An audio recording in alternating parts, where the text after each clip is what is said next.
मंत्री चंद्रकांत पाटलांच्या मेंदूवरचे फिंगरप्रिंट्स पाहायचं, आयुष्यभर केसाला तेल चोपडलं पण बुद्धी आली नाही. राज ठाकरेंची उच्च आणि तंत्र शिक्षण मंत्री चंद्रकांत पाटलांवर जहरी टीका. मुंबईतील मनसेच्या विद्यार्थी सेनेच्या कार्यक्रमात राज ठाकरेंची टीका. भाजपच्या ट्रोल टीम्सनं पेरलं तेच उगवलं. पंतप्रधान मोदींच्या ट्रोल होत असल्याच्या विधानाचा राज ठाकरेंकडून समाचार. इतरांनाही कुटुंब असतं हे पंतप्रधान मोदींनी लक्षात ठेवावं. मुंबईतील कार्यक्रमातून राज ठाकरेंचं टीकास्त्र. मोदी सरकारनं स्मार्ट सिटी तयार करण्याची घोषणा केली होती. कोणत्या राज्यात स्मार्ट सिटी आहेत? शहरं राहण्याजोगी उरली आहेत का? राज ठाकरेंचा मोदींना सवाल. हजारो उद्योजक देश सोडून परदेशात गेले. मोदींवर सिनेमा करणारा विवेक ओबेरॉय दुबईत राहायला गेला, तर नरेंद्र मोदींची स्तुती करणारा आर माधवन दुबईत स्थायिक का झाला? राज ठाकरेंचा मोदी सरकारला सवाल. अयोध्येतील राम मंदिरात विद्यार्थी प्रार्थना करून दान टाकतात, मात्र त्या दानाची चोरी होते. अयोध्येतील राम मंदिरात 1400 कोटींची चोरी, मात्र सरकार बोलायला तयार नाही. राज ठाकरेंचा आरोप. मुंबईतील सिद्धिविनायक मंदिरात दानाची चोरी. उपमुख्यमंत्री एकनाथ शिंदेंना दान चोरीबाबत लिहिलेलं पत्र राज ठाकरेंनी वाचून दाखवलं. दरवर्षी 18 कोटी लंपास होत असल्याचा पत्रात उल्लेख. 2004 मध्ये काँग्रेसच्या काळात शिक्षणावर खर्च 3.2% इतका होता. मोदी सरकारच्या काळात 2026 साली शिक्षणावर 2.8% खर्च होते. मनसे प्रमुख राज ठाकरेंची माहिती. मुंबईतील मनसे विद्यार्थी सेनेच्या कार्यक्रमात राज ठाकरेंनी रिया अहिरचा सत्कार केला. आंदोलन विद्यार्थ्यांना ताब्यात घेऊन जाणारी पोलिसांची व्हॅन रियानं रोखून धरली होती. तिच्या या धाडसाबद्दल राज ठाकरेंकडून तिचा सत्कार करण्यात आला. राज ठाकरेंनी आंदोलन करणाऱ्या हर्ष कदमचाही सत्कार केला. पोलिसांनी ताब्यात घेतल्यावर त्याला खिशात पावडर टाकण्याची धमकी देण्यात आली होती. त्याचा व्हिडिओ व्हायरल झाल्यानंतर पोलिसांनी कारवाई केली होती. पुण्यातील अण्णाभाऊ साठे यांच्या पुतळ्याला केंद्रीय गृहमंत्री अमित शहांकडून अभिवादन. पुतळ्याला पुष्पहार अर्पण करून अभिवादन. मुख्यमंत्री फडणवीस आणि दोन्ही उपमुख्यमंत्र्यांची उपस्थिती. राष्ट्रीय सुरक्षा सल्लागार अजित डोवाल यांना लोकमान्य टिळक राष्ट्रीय पुरस्कार प्रदान. केंद्रीय गृहमंत्री अमित शहा यांच्या हस्ते पुरस्काराचं वितरण. आक्रमक काँग्रेस कार्यकर्त्यांनी अमित शहांच्या फोटोवर काळा स्प्रे फवारला. अमित शहांनी माफी मागावी यासाठी काँग्रेस आक्रमक. विद्यार्थ्यांवर अन्याय केल्याची काँग्रेसची भूमिका. अमित शहांच्या पुणे दौऱ्याला काँग्रेसचा विरोध. दिल्लीत विद्यार्थ्यांवर केलेल्या लाठीचार्जच्या विरोधात काँग्रेस आक्रमक. पुण्यातील काँग्रेसच्या आंदोलनाला भाजपचं आंदोलनानं उत्तर. काँग्रेस विरोधात भाजपचं आंदोलन. अमित शहांचे बॅनर हाती घेऊन काँग्रेस विरोधात घोषणाबाजी. वंचितच्या कार्यकर्त्यांचा पुणे सातारा रस्त्यावर रास्ता रोको. पोलिसांकडून धरपकड. बळाचा वापर करून कार्यकर्त्यांना ताब्यात घेतलं. काँग्रेस नेते भाई जगताप यांच्यावर गुन्हा दाखल. AI जनरेटेड बनावट व्हिडिओ प्रसारित केल्याप्रकरणी गुन्हा. दिल्ली पोलिसांच्या नावानं व्हिडिओ प्रसारित केल्याप्रकरणी कारवाई. 2047 पर्यंत भाजपचंच सरकार राहणार. महसूल मंत्री चंद्रशेखर बावनकुळेंचं भाकीत. सरकार टिकवून ठेवण्यासाठी देवेंद्र फडणवीस प्रचंड ताकदवान. मुख्यमंत्री देवेंद्र फडणवीस यांच्या पाठीशी प्रचंड ताकदीनं उभं राहण्याचं बावनकुळेंचं कार्यकर्त्यांना आवाहन. 15 ऑगस्टपासून बेस्ट कर्मचारी संघटनेचा पुन्हा संपाचा इशारा. विविध मागण्यांसाठी तोडगा न निघाल्यानं बेस्ट कर्मचारी संघटनेचे शशांक राव यांची आक्रमक भूमिका. गणेशोत्सवात पीओपी मूर्ती बंदीबाबत न्यायालयाचा अजूनही निकाल नाही. गणेशोत्सव अवघ्या 1.5 महिन्यांवर आल्यानं मंडळांनी मूर्तीसह इतर तयारीलाही सुरुवात केली. पीओपी गणेश मूर्ती बंदी अचानक आणि तातडीनं लागू करू नका. मुंबई गणेशोत्सव समन्वय समितीची सरकारकडे मागणी. कोल्हापूर महानगरपालिकेच्या ताफ्यात पहिल्यांदाच 8 इलेक्ट्रिक बसेस दाखल. इलेक्ट्रिक बसमुळे प्रवाशांना आता आरामदायी प्रवास करता येणार.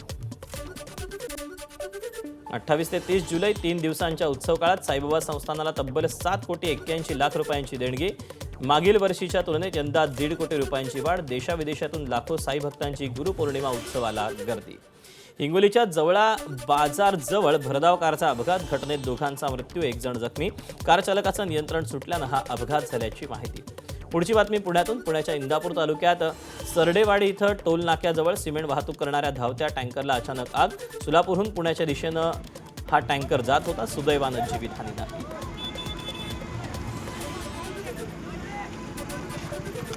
वसईतील पेल्लार पूर्व इथे गॅलेक्सी हॉस्पिटलमधून कथित बनावट मेडिकल क्लेमचा मोठा घोटाळा उघड. 17 बनावट दाव्यांद्वारे विमा कंपनीची 10,21,000ची फसवणूक. डॉक्टरसहित 4 जणांविरोधात गुन्हा. पालघर जिल्ह्यातील अनेक रस्त्यांची दुरावस्था. कंचाड ते कुडूस हा 24 किलोमीटरचा महत्त्वाचा मार्ग खड्ड्यांच्या विळख्यात. वाहन चालकांचा जीव मुठीत घेऊन प्रवास. बुलढाण्यातील 13ही तालुक्यात अतिवृष्टीची नोंद. सर्वात जास्त पाऊस जळगाव जामोद तालुक्यात 3 तासात 208 मिलीमीटर पावसाची नोंद. नांदुरा तालुक्यात 174 मिलीमीटर पाऊस. भंडाऱ्याच्या गोसेखुर्द धरणाच्या पाण्याचा विसर्ग कमी करण्यात आला. 11 दरवाजांमधून 49,275 क्युसेक वेगानं पाण्याचा विसर्ग. धुळ्यातील अक्कलपाडा धरणातून पांझरा नदीपात्रात पाण्याचा विसर्ग. शहरातील 2 लहान पूल पाण्याखाली. फरशी पुलावरून मोठ्या प्रमाणावर पाणी. धुळे जिल्ह्यातील साक्री माळमाथा परिसरात होत असलेल्या मुसळधार पावसामुळे अक्कलपाडा धरण पूर्ण क्षमतेनं भरलं. धरणातून पांझरा नदीपात्रात मोठ्या प्रमाणात विसर्ग. धुळे जिल्ह्यातील साक्रीमध्ये सामोडे गावात पांढरा नदीच्या पाणी पातळीत वाढ. परिणामी नदीवर सुरू असलेल्या नवीन पुलाच्या बांधकामाचा भाग वाहून गेला. गडचिरोलीतील सिरोंचा तालुक्यात महापुराचं संकट. गोदावरी, प्राणहिता आणि इंद्रावती या तिन्ही नद्यांनी धोक्याची पातळी गाठली. यवतमाळ जिल्ह्याला पावसानं झोडपून काढलं. नदी नाले दुथडी भरून. अनेक ठिकाणी पूरपरिस्थिती. जिल्ह्यातील 98 महसूल मंडळांमध्ये अतिवृष्टीची नोंद. यवतमाळ जिल्ह्याच्या भागात मुसळधार पावसानं शेतीला फटका. 400 हेक्टरवरील पिकांचं नुकसान. नदीकाठच्या शेतांमध्ये पाणी शिरल्यानं कापूस, सोयाबीन आणि इतर पिकांचं मोठं नुकसान.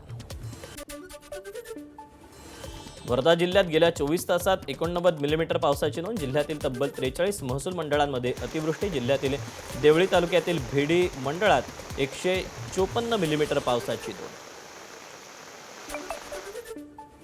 नांदेड जिल्ह्यात सर्वदूर पावसाची नोंद. आसना नदीला मोठा पूर. विष्णुपुरी धरणात 92% साठा.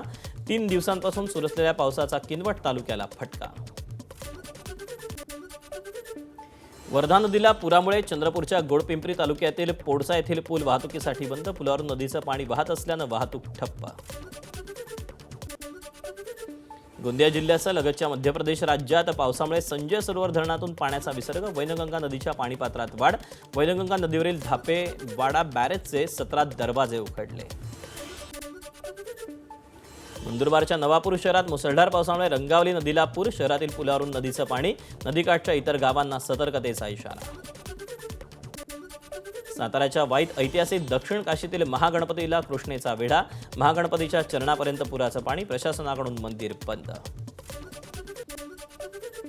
कोयना आणि चांदोली धरणातील विसर्गामुळे कृष्णा आणि वारणा नद्यांच्या पातळीत झपाट्यानं वाढ. कृष्णा नदीची पातळी 26 फुटावर तर वारणा नदीही पात्राच्या बाहेर. कोल्हापूर गगनबावडा रोडवर तिसंगी गावाजवळ ओढ्यावरून जाणाऱ्या मुख्य रस्त्याला भगदाड. काही महिन्यांपूर्वीच रस्त्याचं डांबरीकरण करण्यात आलं होतं. पहिल्याच पावसात रस्त्यावर भगदाड पडल्यानं रस्त्याच्या दर्जावर प्रश्नचिन्ह. चंद्रभागेची पाणी पातळी वाढत असताना अजूनही भाविकांकडून धोकादायक पद्धतीनं पुराच्या पाण्यात स्नान. प्रशासनाचं दुर्लक्ष. चंद्रभागा नदीपात्रात 60,000 क्युसेकनं विसर्ग. नाशिकच्या दिंडोरी तालुक्यात पावसाचा जोर. ओझरखेड धरण ओव्हरफ्लो. धरणाच्या सांडव्यातून पाण्याचा विसर्ग. नाशिकच्या सुरगाणा पेठ तालुक्यांना जोडणाऱ्या पार नदीवरचा पुलाचा भराव वाहून गेला. उंबुर्णे झरी मार्गावरील वाहतूक धोकादायक. संबंधित विभागाच्या दुर्लक्षामुळे प्रवाशांचा जीव धोक्यात. वर्ध्याच्या पवनार इथे धाम नदीवर पाय घसरून गायमुख कुंडात युवक बुडाला. प्रशांत माणूसमारे बुडालेल्या युवकाचं नाव. दगडावरून पाय घसरल्यानं धाम नदीतील खोल गायमुख कुंडात पडल्याचा प्रकार. नंदुरबारच्या खांडबारा परिसरात वाहून जाणाऱ्या व्यक्तीला वाचवताना एका व्यक्तीचा मृत्यू. सुकी नदी ओलांडताना पाण्याचा अंदाज न आल्यानं संतोष वसावे नदीत बुडाले. उत्तराखंडमधील उत्तर काशीत पावसाचा जोर. मुसळधार पावसामुळे दरड कोसळतानाचा व्हिडिओ समोर. हिमाचल प्रदेशातील मनालीतील काही भागात ढगफुटी सदृश पाऊस. सफरचंदाच्या बागांचं नुकसान. सफरचंदाची झाडं आणि बाग पाण्याखाली.